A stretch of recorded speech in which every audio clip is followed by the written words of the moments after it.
भगवद गीता अध्याय 9 राज विद्या राज गुह्य योग श्लोक 12 से 13 मोगाशा मोग कर्माणो मोघ ज्ञाना विचेतस राक्षसी मासुरी चैव प्रकृति मोहिनी श्रिता महात्मानस्तु मा पार्थ दैवी प्रकृतिमाश्रिता भजन्त्यनन्य मनसो ज्ञात्वा भूतादिमव्ययम्। जिन लोगों की इच्छाएं निरर्थक होती हैं, जिनके कर्म व्यर्थ जाते हैं और जिनका ज्ञान गलत दिशा में होता है, ऐसे लोग भ्रमित हो जाते हैं। वे नकारात्मक और आसुरी प्रवृत्तियों का सहारा ले लेते हैं जो उन्हें और ज्यादा भटका देती हैं। लेकिन हे अर्जुन, जो महात्मा होते हैं और दैवी स्वभाव में स्थापित रहते हैं, वे मुझे पूरे एकाग्र मन से भजते हैं। वे जानते हैं कि मैं ही सभी प्राणियों का आदि कारण हूं और सदा अविनाशी हूं। श्री कृष्ण अब अर्जुन को बताते हैं कि कुछ लोग आध्यात्मिक रूप से आगे क्यों नहीं बढ़ पाते, जबकि अवसर तो सबको बराबर मिलते हैं। वे कहते हैं कि ऐसे लोगों की इच्छाएं भी व्यर्थ हो जाती हैं, उनके कर्म भी व्यर्थ जाते हैं और उनका ज्ञान भी सही दिशा में नहीं चलता, क्योंकि उनकी भीतरी सोच ही गलत राह पर चली होती है। यह वैसा ही है जैसे कोई व्यक्ति अपनी आंखें जानबूझकर बंद करके चलता रहे।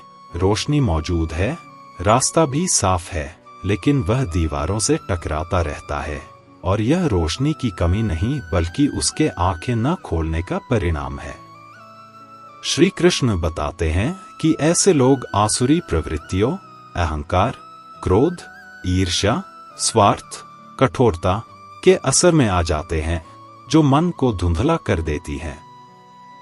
ये प्रवृत्तियां वादा तो करती हैं कि सफलता और सुख मिलेगा, पर धीरे धीरे भ्रम, थकान और दुख ही बढ़ता है।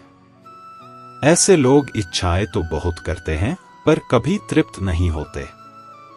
कर्म भी करते हैं, पर वह कर्म उन्हें ऊंचा नहीं उठाते। ज्ञान भी इकट्ठा करते हैं, पर वह ज्ञान जीवन को बदल नहीं पाता, क्योंकि मन का रुख सत्य, विनम्रता और ईश्वर स्मरण से हट चुका होता है। यह वैसा है जैसे पौधे के बजाय झाड़ झंखाड़ को पानी देना। मेहनत तो बहुत होती है, पर परिणाम उल्टा मिलता है। श्री कृष्ण अर्जुन को समझाते हैं कि जीवन में अर्थ तभी आता है जब मन सही दिशा में चलता है, क्योंकि नींव ही गलत हो तो मेहनत भी व्यर्थ हो जाती है। फिर श्री कृष्ण एक अलग ही प्रकार के मनुष्यों का वर्णन करते हैं। वे महात्मा, जिनका हृदय दैवी गुणों से भर गया है और जिनका मन स्वार्थ से बहुत ऊपर उठ चुका है। महात्मा वे नहीं जो चमत्कार दिखाते हों या जंगलों में जाकर अलग जीवन जीते हों। महात्मा वह है जिसकी भीतरी प्रकृति सरल, पवित्र और निस्वार्थ हो गई है, जिसके भीतर शुभता और करुणा का स्वाभाविक उदय हुआ है। ऐसे लोग दुनिया को एक अलग नजर से देखते हैं।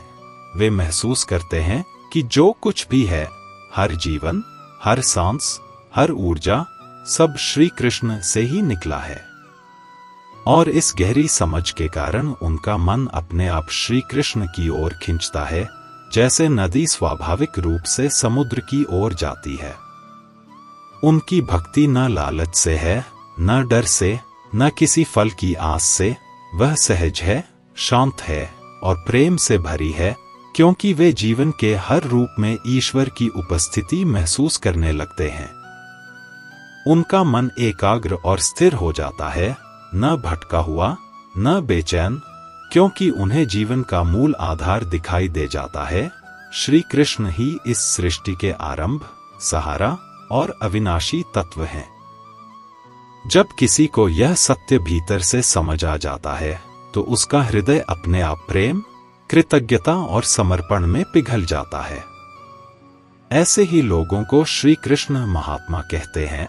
वे इसलिए दुर्लभ नहीं कि भगवान उन्हें चुनते हैं, बल्कि इसलिए कि वे स्वयं भगवान को अपनी मंजिल बना लेते हैं।